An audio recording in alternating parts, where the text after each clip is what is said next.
ETF index mutual funds నేర్చుకుని stock మార్కెట్లో రాణించాలనుకుంటున్నారా? వెంటనే ఈ నెంబర్కి కాల్ చేయండి. నమస్కారం, నేను రమారావి. జీవితం ఒక్కొక్కసారి భలే విసుగ్గా ఉంటుందండి. ప్రతి వాళ్ళకిను, అంటే మరి చిన్న వయసులో కాదు, కొద్దిగా కొంత వయసు వచ్చాక ఎవరూ మన మాట వింటలేదు, ఎవరూ మనకు విలువ ఇవ్వట్లేదు, మన అభిప్రాయాలకి ఏ విలువ లేదు. ఆఖరికి పిల్లలు మన మాట వినరు. మనం ఏదో ప్లాన్ చేస్తాం, ఆ ప్లాన్ ఎప్పుడు ఫెయిల్ అవుతూ ఉంటుంది. ఏదో ఐడియా చెప్తాం ఎవరికైనా, వాళ్ళు దాన్ని తీసుకోరు. ఒకవేళ వాళ్ళు తీసుకున్నా నీ వల్లే మేము చెడిపోయాం అంటుంటారు. ఇలాంటివి ప్రతి వాళ్ళకి ఎదురవుతూనే ఉంటాయి జీవితంలో. దీంతోపాటు ఇంకా రకరకాలు, ఏదో చిన్న అబద్ధం చెప్పి చిన్న వ్యవహారంలో తప్పించుకుందామని చూస్తాం. చాలా చిన్నది, ఆ అబద్ధము చిన్నదే, వ్యవహారము చిన్నదే, కానీ దొరికిపోతూ ఉంటాం. మనకి మన మీదే విసుగు పుట్టేస్తుంది, మన మీదే మనకు ఒక డిస్సాటిస్ఫాక్షన్.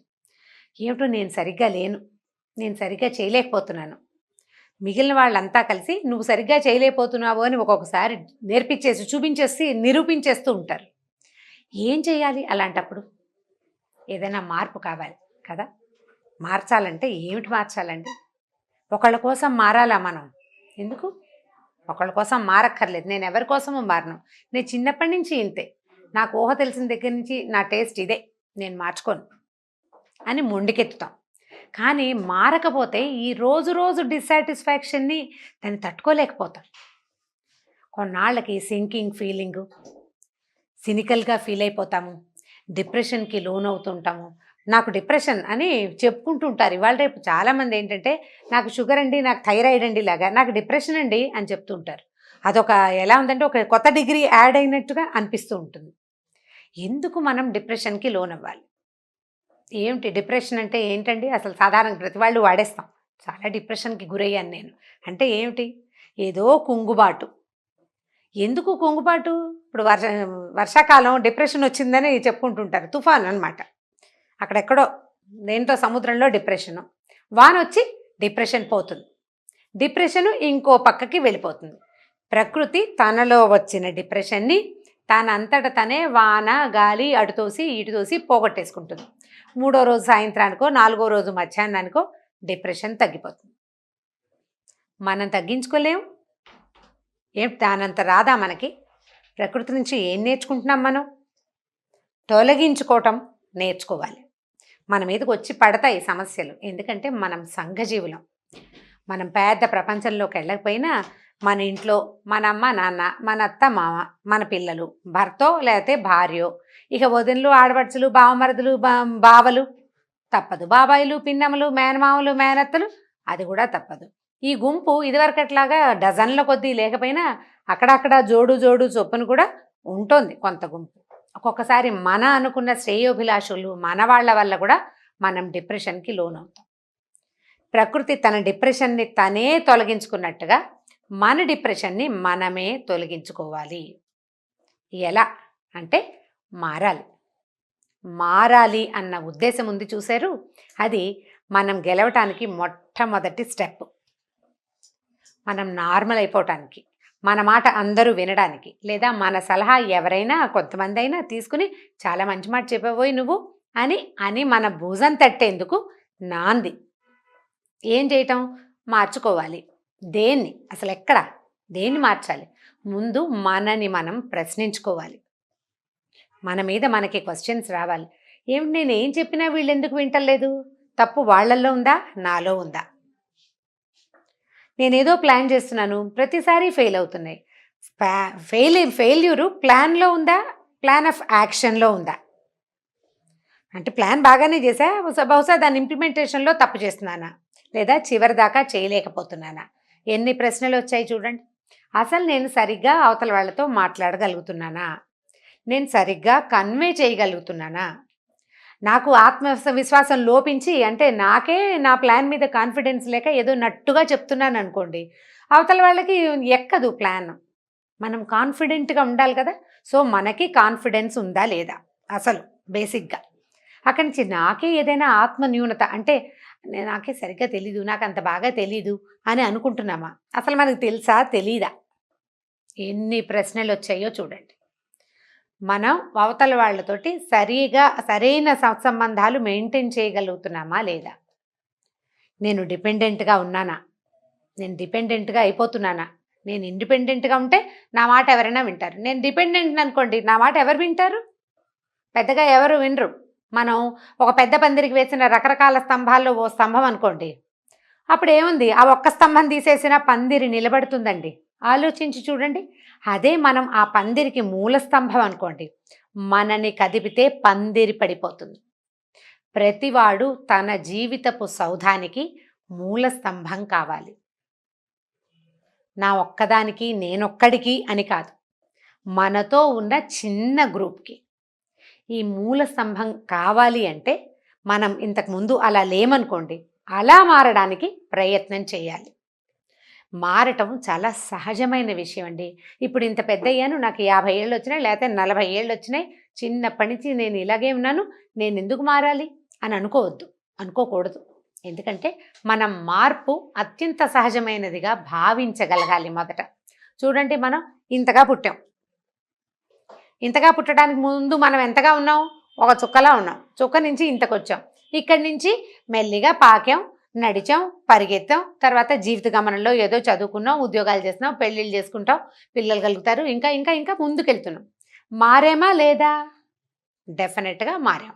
ఇప్పుడు మనం కుర్రాళ్ళకి టీషర్ట్లు జీన్స్లు అలవాటు. ఒక సాఫ్ట్వేర్ ఆఫీస్లో చేరతాడు, చక్కగా ఫార్మల్స్ వేసుకోవాలి అంటారు. చక్కగా లేత గోధుమ రంగు చొక్కా, ముదురు రంగు ప్యాంటు వేసుకుని, ప్యాంటు చక్కగా బెల్ట్ అది పెట్టుకుని, టై కట్టుకుని ముచ్చటగా తయారవుతాడు అబ్బాయి. అవుతాడా ఆవిడ? ఇప్పుడు మారినట్ట కాదా? మారాడు. అంతకుముందు స్పీడ్గా మాట్లాడేవాడు, ఆఫీస్కి వెళ్ళాక మృదువుగా మాట్లాడాల్సి వస్తుంది. ఇంటర్వ్యూల కోసం తయారవుతాం. మన మామూలు ధోరణిని మనం కొంత మార్చుకుని జీవితంలో గమనంలోకి వెళ్ళడానికి ప్రయత్నం చేస్తాం. ఇప్పుడు నేను ఒక విషయం చెప్పానా, ఇలాంటివి అన్నీ చేస్తామండి. ఇదివరకు 2 జడలు వేసుకునే వాళ్ళని చిన్నప్పుడు. కాస్త వయసు వచ్చి 10th క్లాస్కి వచ్చాక ఓ జడ వేసుకోవటం మొదలు పెడతారు ఆడపిల్లలు.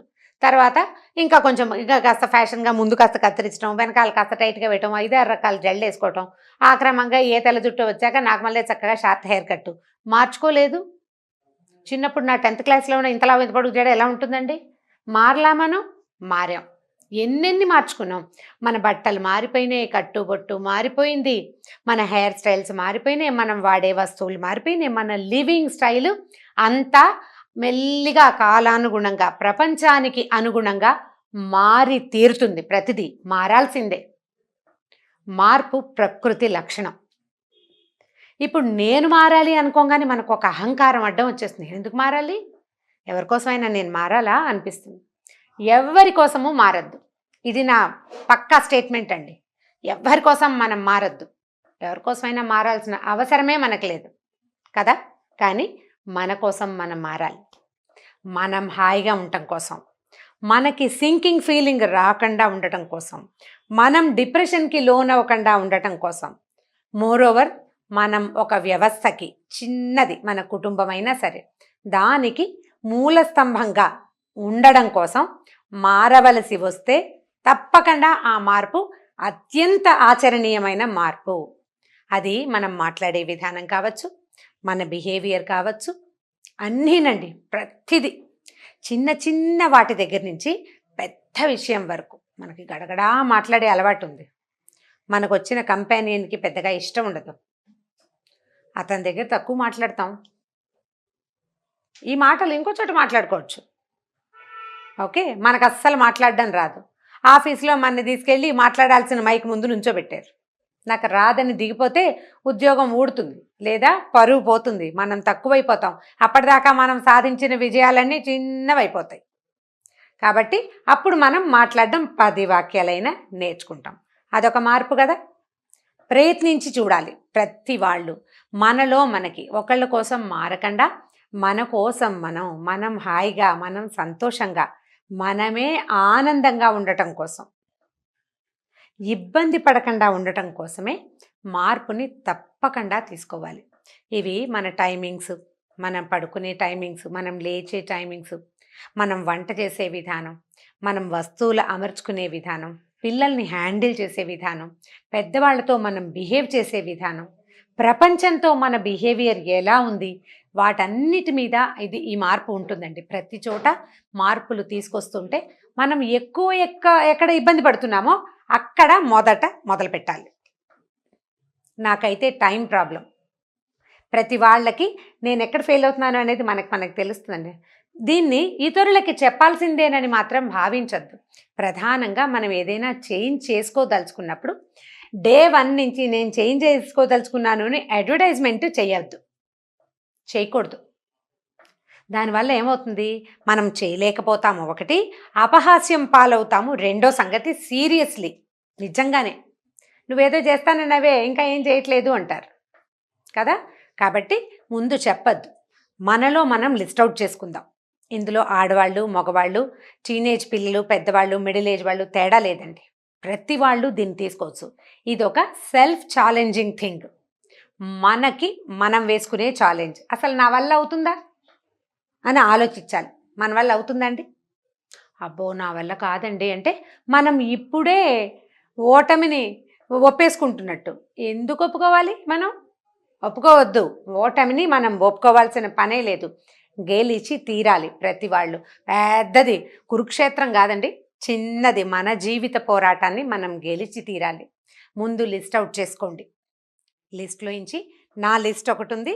నా లిస్ట్ ప్రకారము నేను కొన్ని విషయాలు చెప్తాను.